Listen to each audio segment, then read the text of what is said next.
Welcome to FRCMedia News for Thursday, March 4th, 2021. I'm Keith Tebow. Teachers across the Commonwealth can soon begin signing up to get the COVID-19 vaccine. The House of Representatives in Washington has passed the latest COVID-19 stimulus bill. We talk with Congressman Jake Auchincloss. We speak this week as well with the president of Fall River's Teachers Union on a wide range of issues. And the One South Coast Chamber is preparing for its next Early Education Childhood Summit. All that and more coming up. Governor Charlie Baker announced yesterday the further expansion into who can receive the COVID-19 vaccine. Beginning next Thursday, March 11th, local teachers can begin to make appointments. When appointments are released next week on Thursday, K-12 teachers, child care workers, and school staff will be eligible to sign up at all 170 vaccination sites that are open to all eligible residents around the Commonwealth. Additionally, the Command Center will designate specific days at mass vaccination sites for educators to get their shots, and we'll have more details on that as we work them out. This group of workers consists all in of about 400,000 people, which means another 400,000 residents will become eligible to book appointments starting on March 11th. They'll join several of the other currently eligible groups, including everybody over the age of 65 and the folks with 2 or more certain health conditions who've been working their way through the system for the past couple of weeks. The message governors got yesterday is that we should not expect a significant increase in supply until the end of March. Therefore, it will probably take a while for all the folks who are part of this eligibility group to work their way through the system. Our estimates would be first dose appointments would probably start to cover pretty much everybody in that group about a month after they're eligible. Mayor Paul Coogan tells us the move to vaccinate teachers will help in the transition to returning to in-person learning, but it also adds to the number of people seeking to make COVID-19 vaccine appointments. Obviously, adding the teachers into the mix should get them back in the schools a little quicker and make them feel a little more comfortable when they're there. My concern about that process was that they're being thrown into the same mix as everyone else. The 211 number, the Get a Vax website, which is already oversubscribed. I had kind of hoped that they would almost do the teachers as a set-aside with the new Johnson & Johnson vaccine and let us do 2 days of just teachers at BCC, so we can get our private school teachers, our public school teachers, and our charter school teachers all in and do them in one fell swoop. But that didn't come to fruition. We were in conversation yesterday with Lieutenant Governor about that plan, and depending on vaccines, it may still come true that we use a weekend to get as many teachers as we can vaccinated. We have created a special web page where you can get the latest information on the COVID-19 vaccine, as well as locations in Fall River to get vaccinated. Please visit our webpage, frmedia.org/COVID vaccine. Movement continues in Washington on the next COVID stimulus package. Late last week, the House voted to approve the $1.9 trillion package. Congressman Jake Auchincloss tells us the bill will benefit many residents here in Fall River.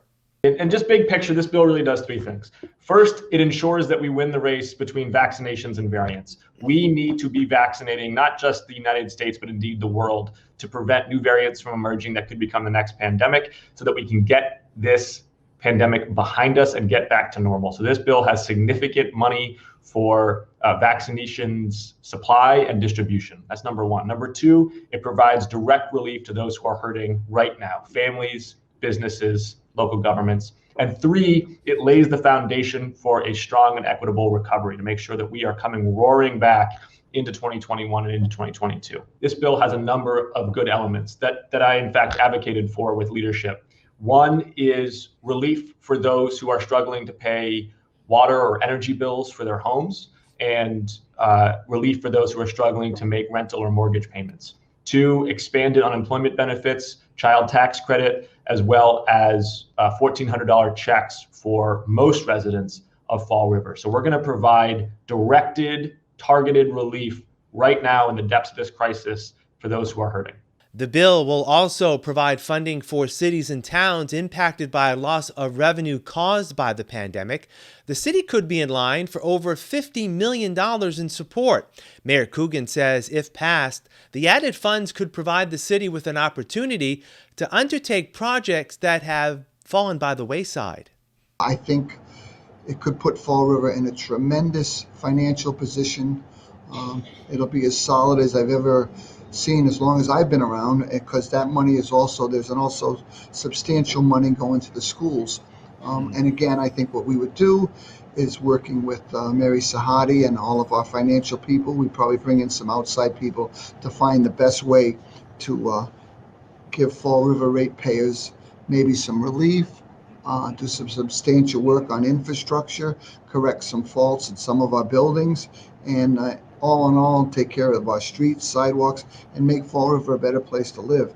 This is one-time money that, if it comes true, is really going to be a game changer for the city. And even the other cities I've talked to in the area are all holding their breath, waiting to see if this passes. Beginning this past Monday, the state returned to Phase 3, Step 2 of its COVID reopening plan. Restaurants will no longer have a % capacity limit, but a maximum of 6 people per table and a 90-minute reservation. Indoor performance venues such as concert halls and theaters are allowed to be reopened, and capacity limits across all sectors are raised to 50%. Phase 4, Step 1 of the reopening is slated to begin on March 22nd. One South Coast Chamber co-CEO Rick Kidder says the easing of restrictions comes at an opportune time. We're thrilled that our restaurants are going to be able to increase their capacity. We're thrilled that our performing arts venues are going to have the opportunity to put on live productions once again, albeit not full, but that's okay. We're getting there. We're moving forward with the vaccination. So as all of this takes place, we get closer and closer to normal.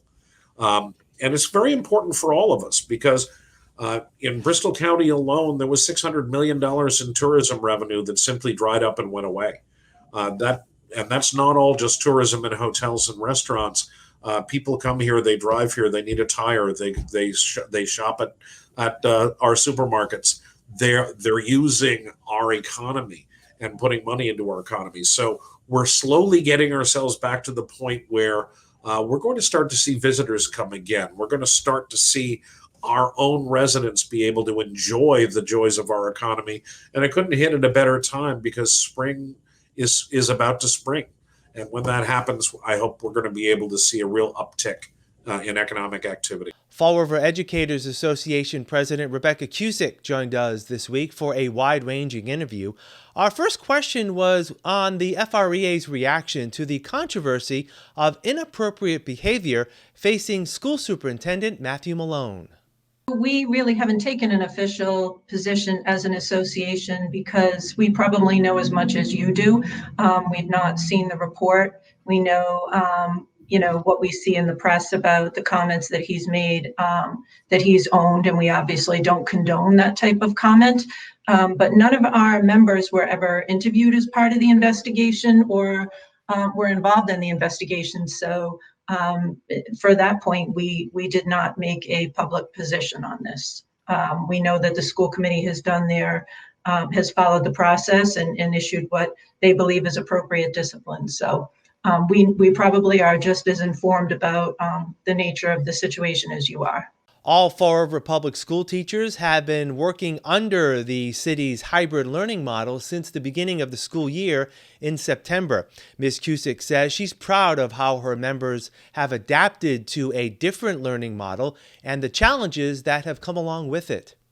It has not been easy. There have been a lot of challenges in the form of using new technology, new platforms, trying to get training that we need, making sure the Wi-Fi works.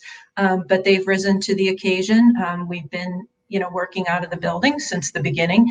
I know there's a lot of misinformation about that out there, that teachers are not working, but I think our teachers are actually working harder than ever.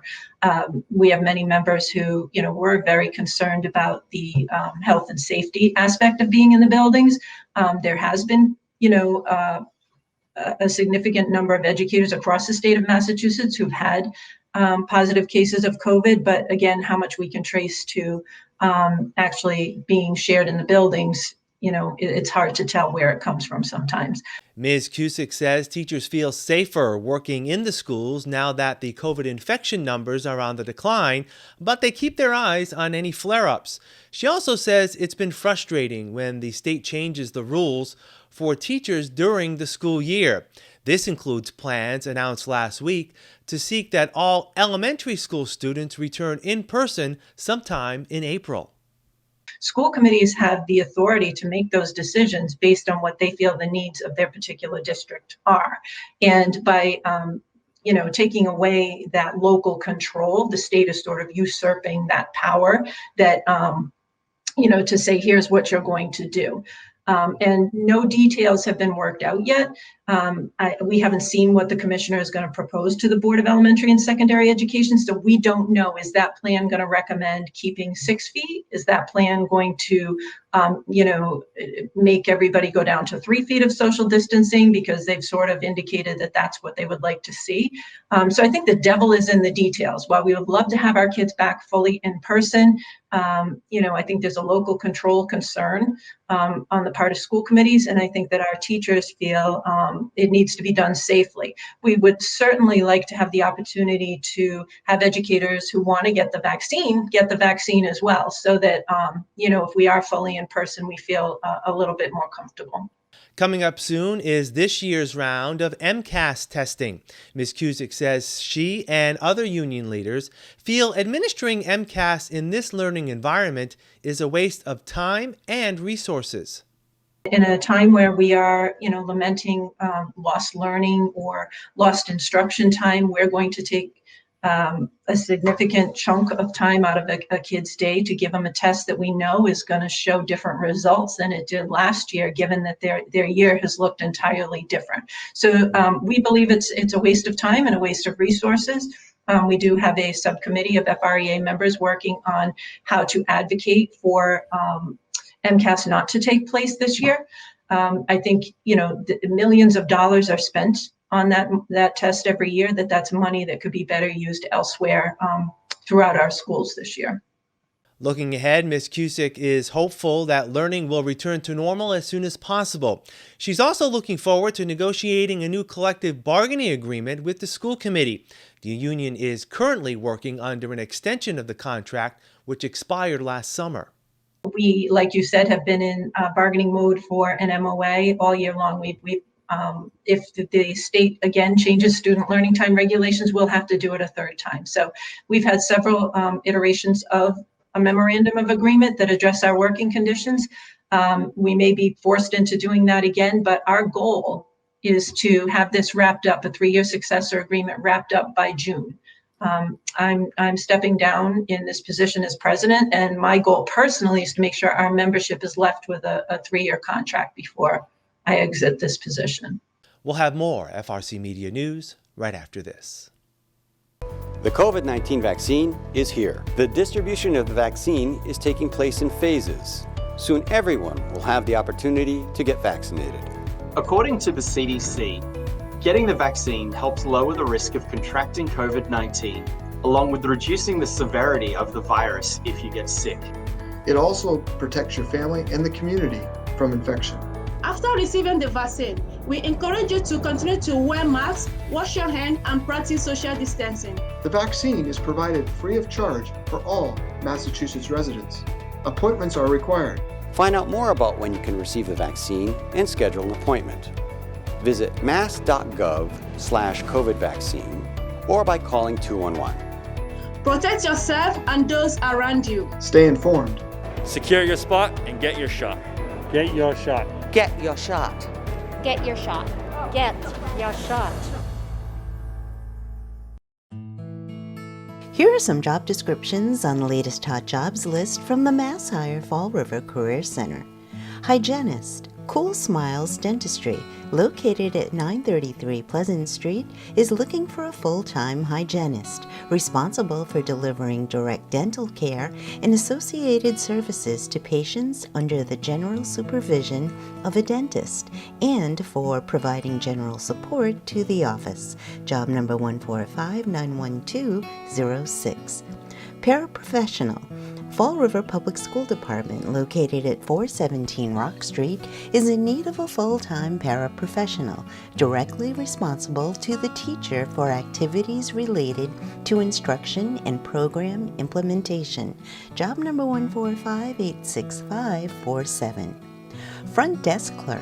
General Fitness, located at 425 Pleasant Street, is seeking a full-time front desk clerk to undertake all receptionist duties at the desk of the main entrance. Job number 145-83741. Star, located at 386 Stanley Street, is in need of the following full and part-time positions. Medical Assistant, job number 145-93950. Housekeeper, job number 145-93913. Family and Child Services Clinician, job number 145-93906. Security Guard, job number 145-93932. For more information on these or other positions, visit Mass Hire JobQuest at jobquest.dcs.eol.mass.gov or call the Mass Hire Fall River Career Center at 508-730-5000. Welcome back. After a one-year hiatus, the One South Coast Chamber next week will be sponsoring its next Early Childhood Education Summit. The virtual event will focus on engaging local educators and those in the business community to see the importance of a pre-K education.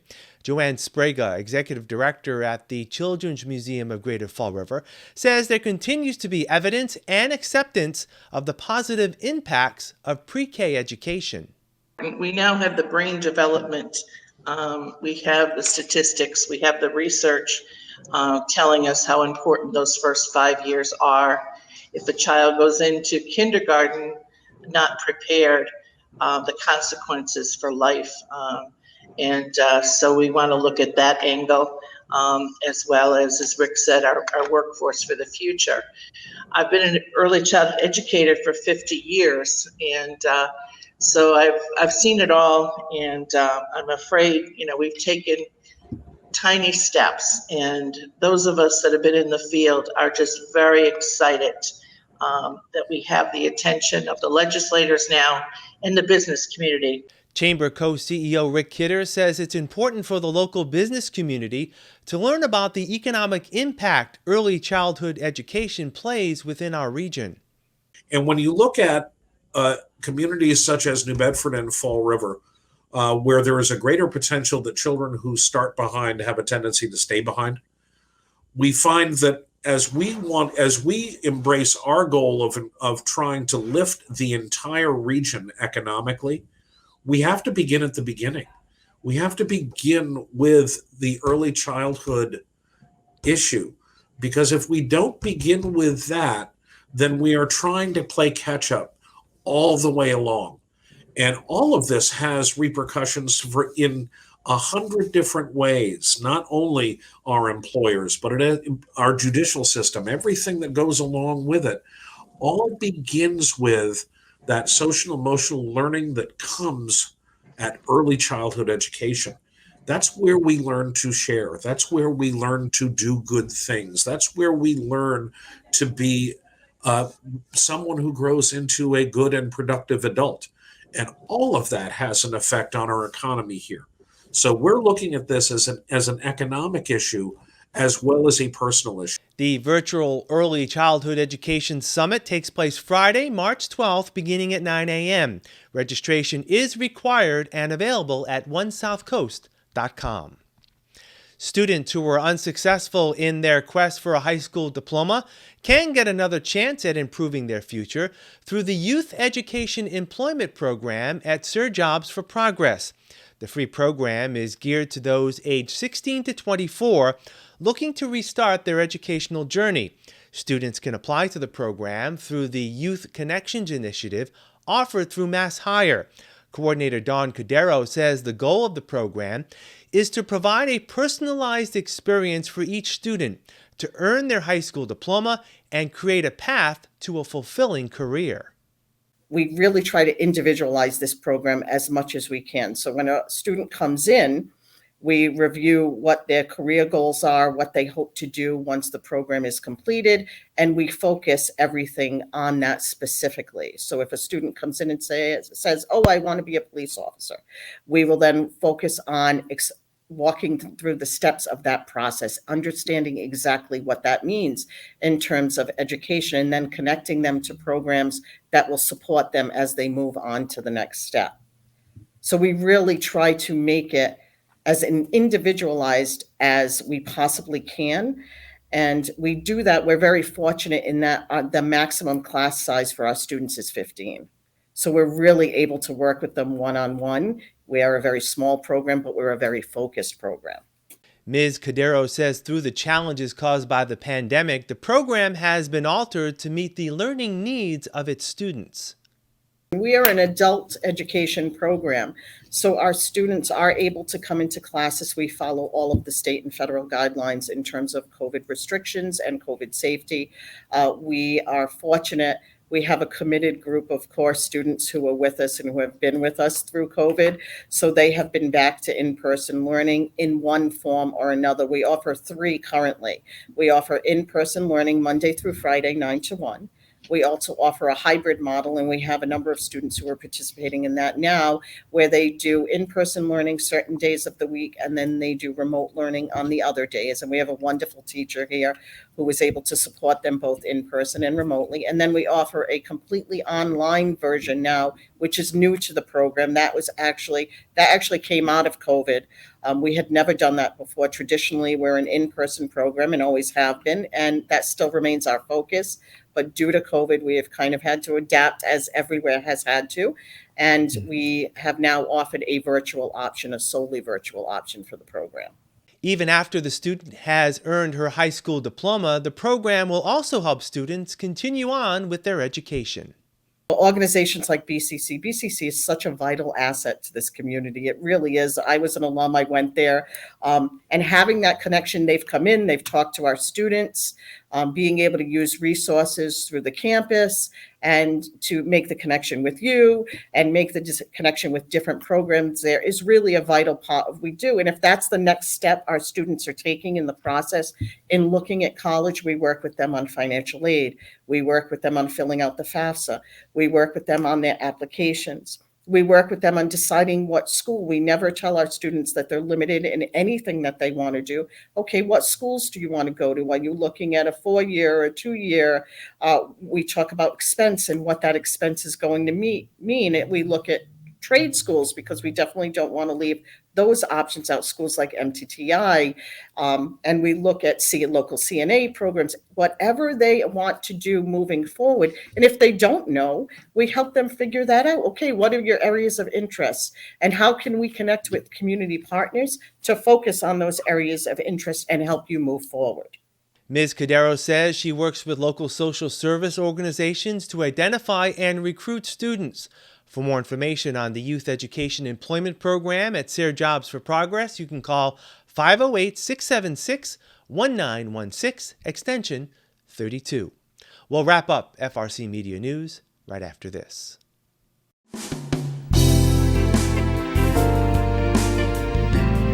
Welcome to Hot Dogs and Cool Cats. Today we have Carlos. Carlos is 2 years old. He was recently neutered, which is why he's got the cone. He came to us originally, a civilian found him as a stray. Unfortunately wasn't able to keep him, but he's been very, very sweet with us the entire time that he's been here. He's definitely still a baby, so he does want to play, and he does like to be hugged and picked up. He doesn't mind that at all. I can just grab him and he doesn't fight me on it, and he's totally okay with that. So if you're looking for a lap cat, someone that's a little bit more affectionate, I think Carlos would definitely be the right cat for you. I think children would be okay, and I think he would do well in most homes with other cats or without. He is just overall a very, very sweet boy. If you would like to meet Carlos, fill out an application, come down to 300 Linwood Ave, and meet him. He would love to meet all of you. Today we have Miss Betty Lou. She is 9 years old. She came to us originally as a stray. She's definitely a little bit more low-key, kind of likes to hang out by herself, doesn't really want to be bothered by the other cats, so I believe it would be a better situation for her if she was the only cat in the house. I think older kids would be a bit better for her as well, because she can be a little bit shy. You do have to, let her get used to you a little bit first before you approach. But overall, she's very sweet. She's a very good girl. She is older, so she just kind of wants to unwind and relax a little bit more rather than play. But if you want to come meet her, she's very sweet. You can come down to 300 Linwood Ave, fill out an application, or you can do so online. A vacina chegou. A distribuição da vacina vai ser feita em fases. Em breve, todos terão a oportunidade de ser vacinados. De acordo com a CDC, apanhar a vacina ajuda a baixar o risco de contrair o Covid-19, assim como reduzir a gravidade do vírus se ficar doente. Também protege a sua família e a comunidade da infecção. Depois de receber a vacina, encorajamo-lo ao uso de máscara, a lavar as mãos e a praticar distanciamento social. A vacina é oferecida grátis para todos os residentes de Massachusetts. Marcações são exigidas. Saiba quando pode receber a vacina e faça uma marcação. Visite mass.gov/COVID-vaccine ou marque 211 no telefone. Proteja-se a si próprio e aos que estão à sua volta. Informe-se. Reserve a sua vaga e apanhe a injeção. That's all for this edition of FRC Media News. Please check out our website, frmedia.org, for all the latest news and information, as well as that special web page that details Fall River's efforts to distribute the COVID-19 vaccine. FRC Media News airs Thursdays at 6 p.m. and Fridays at 5:30 p.m. For all of us here at FRC Media News, I'm Keith Tebow. Have a great weekend. We'll talk to you next Thursday.